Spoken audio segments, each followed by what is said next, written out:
Hey Taurus, welcome to your weekly forecast for October 18th through the 24th. This is for Taurus, Sun, Moon, and Rising. We're going to connect here and see what messages are coming up for you guys.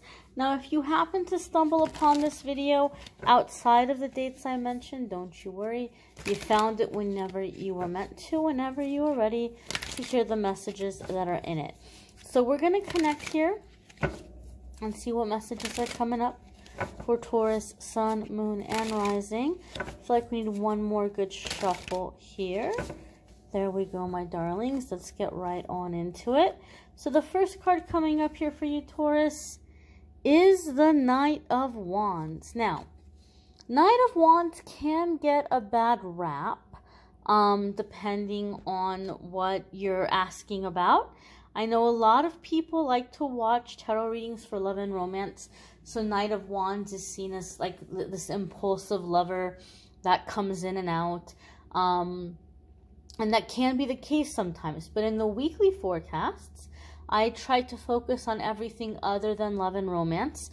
I do love and romance separate on this channel, and the love readings are linked in the description. So when we're looking at tarot, but we're not looking at love and romance, Knight of Wands can come up with a situation where we're being presented with having to make a decision and we don't have a whole lot of time to make the decision. So we have to think fast. We have to think on our feet, okay? So this is a situation that's going to be requiring for us to try to make the best decision that we can in the time that we have. It can even come in with the energy of like an ultimatum, okay? Where you're being kind of presented with a situation where somebody's telling you it's this or nothing, or it's this or else. Or Taurus, maybe the role is reversed, and maybe some of you are fed up and you're coming up onto a situation or approaching a person and you're telling them like, take it or leave it. What's it gonna be? You may be preparing to give someone an ultimatum. Now, we have to keep something in mind about ultimatums. They tend to not go the way that we want them to go, right? Sometimes ego gets involved, or, you know, people get a little bit stubborn and they're like, well, then nothing, right? Like, then I'm not going to because you're telling me I have to. So never give an ultimatum unless you really, really mean it and you're prepared for the person to make the decision that you don't want them to make. Right? That can happen with ultimatums. But for the majority of you, Taurus, I feel like something is getting sped up and you're having to make decisions that you thought you weren't going to have to make for another 6 months to like a year from now. All of a sudden, you're being presented with the situation now. So maybe you were thinking of moving, but you're like, oh, I'll leave in 6 months or I'll leave in a year. And then all of a sudden, something is happening and you're having to decide.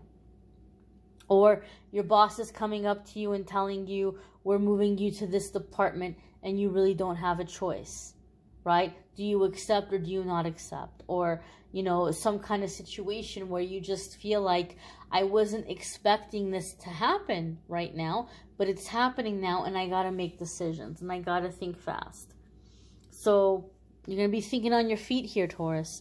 Your next card coming up here is the Queen of Swords. See, something is happening very quickly, and it might even be presented to you kind of in a cold way. Or, like I said, role can be reversed, and you may be presenting to somebody else in a cold way. Now, the Queen of Swords can be an air sign person. So, air sign can be Libra, Gemini, or Aquarius. And so maybe some of you are dealing with a Libra, a Gemini, or Aquarius. Or if you have an air sign placement, that might be the area of your life which you're having to make this sudden decision. Or you may be stepping into the Queen of Swords energy. Queen of Swords does not suffer foolishness. She doesn't have time for it. She doesn't have the patience for it. She knows what she needs to get done. She knows where she's headed, and you either get on board and you help her get there, or you get the heck out of her way, or suffer the consequences. That's the energy of the Queen of Swords. Now, because the Queen of Swords is coming up next to the Knight of Wands, there could be a past love or somebody coming up for some of you that you're like, nope, you failed me for the last time, you don't get to come back in. Maybe it's not a romantic situation. Maybe it's a sibling or a parent that has kind of come in and gotten all close to you and gotten your hopes up, and then they let you down. It could be a friend, you know, like they get all close to you and they get your hopes up and then they leave you high and dry. And so there might be somebody resurfacing, whether it's romantic or not, someone that maybe has a habit of coming in and out, getting your hopes up and letting you down. And you may be in the Queen of Swords energy where you're like, nope, we're done. You don't get to come back in this time. For some of you, I feel like you're not even responding to this person. You're like not even giving them the time of day. Like for some of you, this person, like you might have like been avoiding their phone calls. You might have blocked their number. You might have blocked them on social media to the extent or to the point that they're looking for you in person and they're showing up at your house, or they're showing up at your job, or they're showing up someplace where they know you're gonna be. And I just feel you, Taurus, like you're not even looking at them. Like I'm talking cold. Like you're just walking like I don't even see you. I don't even hear you. Like you do not exist to me. Like that's how done I feel some of you are. And this person's like, oh my gosh, like, wow, I never thought Taurus was gonna be like that. I never thought Taurus was gonna, you know, behave this way with me or ignore me so hard. I was so sure that if they saw me, you know, they would soften up. They would let loose. They would let me in. They would warm up. But no, you're done. And so for some of you, I feel like there's somebody that you're like, I have to cut this person out of my life because they keep letting me down. And they keep coming in and ruining my progress or distracting me, and I get all off track, and then they disappear, and then I have to start over again. I'm tired of starting over. I'm not doing it anymore. They don't get to come back in. They don't even exist. Like, that's how hard I feel you're cutting this person out. And as I said, it's not going to be romantic for every single one of you. I'm sad to say, but for some of you, I feel like it's even a parent, like I said. Like a parent that maybe wasn't really there for you, or they were in and out of your life when you were a kid, or they didn't show up until you were an adult, and they acted like they wanted to have a relationship, but they let you down, they fall away, they come back again. And you're just like, no, it's not going to happen. It's not going to happen this time. The next card coming up here for you guys is the King of Cups. Now, the King of Cups can be water sign energy. Some of you could be dealing with a water sign, okay? So water signs are going to be Scorpio, Cancer, or Pisces. If you have any of those placements, these might be areas of your life that you are protecting, that you're making decisions about right now, that you're working to kind of nourish and take care of, and like to grow in those areas of your life.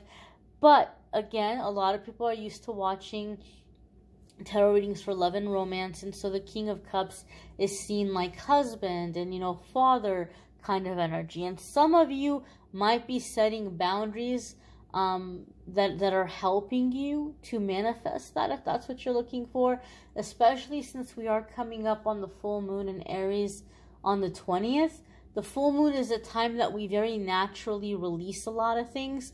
So maybe you're releasing blocks that have prevented you from manifesting that kind of energy of like marriage and fatherhood. You might be releasing blocks that have blocked that, if that's something you've been longing for and that's something that you've been wanting. However, with the King of Cups, when we look at it outside of love and romance, King of Cups is an emotionally available person. This is someone who has love and they're ready to give it. This is also somebody who has abundance and who's successful and who's generous, but is wise in the way that he's generous, right?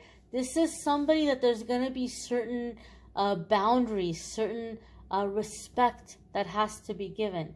It's not about like, well, I gave you something, so you have to do this for me. Not in that way, but in terms of like not tolerating disrespect. Like you're being generous, but there's something to be understood that comes with that generosity. And the best example that I can give you is if you think of a parent and the kid is like, please let me have the car this weekend. Please, please, please. I want to go out with my friends. And that parent might say, okay, fine, you can do that, but you got to clean the house. You have to make sure that you bring me home a good grade on that test that's coming up this week. And you have to make sure that your chores are done. And you have to make sure that when you return the car to me, you're going to fill the tank with gas and you're going to wash it. You're going to clean it. You're going to return the car to me in good condition, right? And so there's generosity there, but there's also boundaries. There's also certain rules.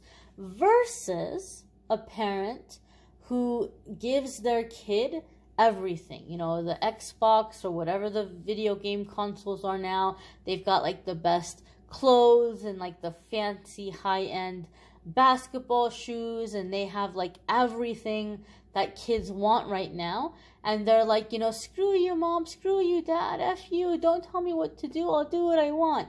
And they're still getting all this stuff, right? There's no respect, and they're getting everything that they want. And so that's what I mean about like there's generosity, but there's boundaries and there's rules. Like I'll be generous to you, but there's certain respect that you have to give, right? I'm not just going to give and be taken advantage of and be, you know, disrespected. And so I feel here too, this can be passion, this can be coldness, and then this is heart. So some of you are removing blockages that have kept you or prevented you from being able to connect with people in the heart space. It wasn't safe to give because you were being taken advantage of. So maybe look, people saw you as, oh, well, you're greedy and you're selfish and you never give. But they don't understand that you've had to protect yourself because giving for you hasn't been safe.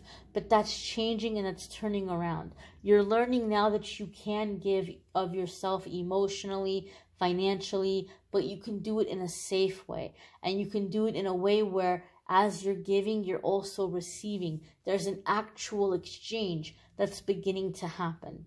Okay? And I feel, Taurus, that a lot of you have had in your life situations where people have not had compassion for you. Like you might even say, man, people have no love for me. I can't catch a break. People are just so hard on me.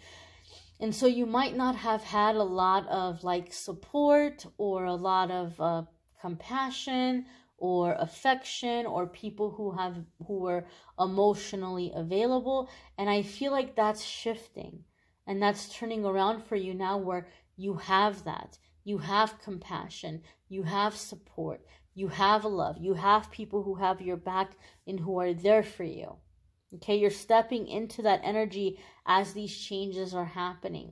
As these things are presenting themselves to you, they're bringing you about to that change, to where you're opening up and you're receiving this new energy. The next card coming up here for you, Taurus, is the Fool. And this is a major arcana card. Now, if I'm not mistaken, I want to say this card also came up for Aries. So some of you could be having to make some big decisions right now with an Aries. Not necessarily, but possible, because I believe it came up for them as well. But the Fool is a major arcana card. And the major arcana cards are going to come up anytime that we're at a significant crossroads in our life, a significant shift. Okay? So when these crossroads come up, we are dealing with something directly connected to what we came here to experience, what we came here to master. So our angels and guides are always going to be with us on those kinds of journeys. When the Fool card comes up, we're feeling really, really, really guided to take a leap of faith in a direction that doesn't make sense to a lot of people around us. It might not even make sense to us very much. And so when this happens, we're in the energy of having to take a leap of faith, but the message with the Fool card is to look before you jump and to try to plan where you're gonna land, right? Like he's even got this little satchel with him, this little bag. What do you need for the journey? What do you need to take along the way? Bare minimum, what are some things you need to be ready for this, right? And how can you jump in a way where you're not gonna land on your head? Is there a safety net that you can lay out? Is there a plan B or a plan C that you can have ready? Because it's true that we have to take risks in life. We have to take gambles for positive change to happen. But it's also true that we need to do it in a safe enough way. We need to do it in a responsible way. So the Fool card says, yes, you're being led and guided to make these changes, but you need to think about how you're doing it. And typically I would say slow down and take your time making the decision. But with the Knight of Wands and the Queen of Swords, slowing down might not be an option. Because whatever this is, it's coming at you super fast. And for some of you, it could be a marriage proposal, because this is seen as spouse, right? Spouse energy. And for some of you, maybe you had cut that off, because the Queen of Swords is very independent and is said sometimes to even be in like a widow kind of energy. It could be a divorce that's coming up out of nowhere, a marriage that's coming up out of nowhere, or it could just be a life decision in terms of which direction you're choosing to go in. But it's presenting itself seemingly out of nowhere, and you're going to have to make the decision quickly. And for many of you, you're feeling led and guided to do this, right? Like, I don't know why I'm feeling led and guided to get a divorce after so many years, but this is what I'm feeling guided to do. Oh, wow, this marriage proposal is coming in.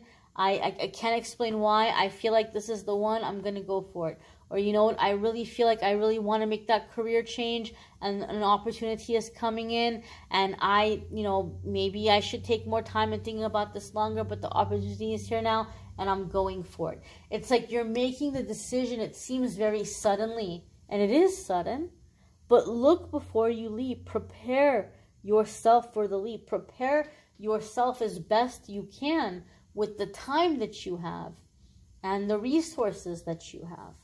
Okay, for some of you, I feel like this is also coming up with like a sense or a feeling that there's going to be people who are going to be angry at you for making this decision. And you have to be ready for that as well. I do feel, Taurus, however, that this is something that you're doing because you're like, it's my time to receive. It's my time to do something for myself. And so with that, unfortunately, when we start to finally step into self-care, we may deal with people that are looking at us like we're selfish or greedy. Again, you have to be ready for that. But I feel that you guys are taking the plunge. You're like, this is it. I'm doing it. I'm going for it. And you are being led to do it, right? But do it wisely. Do it with logic. Do it with reason. And ask yourself, what are some ways that I can prepare myself for success as I'm going and taking this leap of faith? You may want to check out your moon sign and rising sign. I have noticed a lot of people right now seem to be kind of stuck. So I've been setting aside time to be able to really devote energy and to go back to doing the custom affirmations again. I used to do those back in the day. But a lot was going on, and I just felt like I could not get the energy to dig as deep as I would like to offer that. So I've set aside time to where I can do that now. And so I'm calling it the Rut Buster on the calendar. And what I do is I do the personal reading, a tarot reading, and just kind of see where are the blocks. What are some ways that you can overcome the blocks or heal the blocks? And then at the end, depending on what came up in the reading, I'll put together a custom affirmation for you that you can put to use in your spiritual practice. Again, I'm calling that the Rut Buster, and I'm offering it for less than half of what I used to charge for it, because I know it's hard times right now. A lot of people are struggling, and so I just kind of felt moved to do that and do that way and put that back on the calendar. So anybody who wants that, that's available again, and I'm charging less. Private readings are still available. I have different ranges for different budgets. I try to work with everybody. If you cannot afford a private reading, but you still want like more personalized messages, just be sure to watch your moon sign, rising sign, Venus sign, because even though those are general readings, it's a little bit more specific to you, your placements, your energies, and so that can be helpful to gather messages in that way as well. I'm going to keep posting the videos on YouTube. I thank you all for watching, liking, sharing, commenting, subscribing. I'm wishing you all a wonderful week, my dears. Take care. Bye.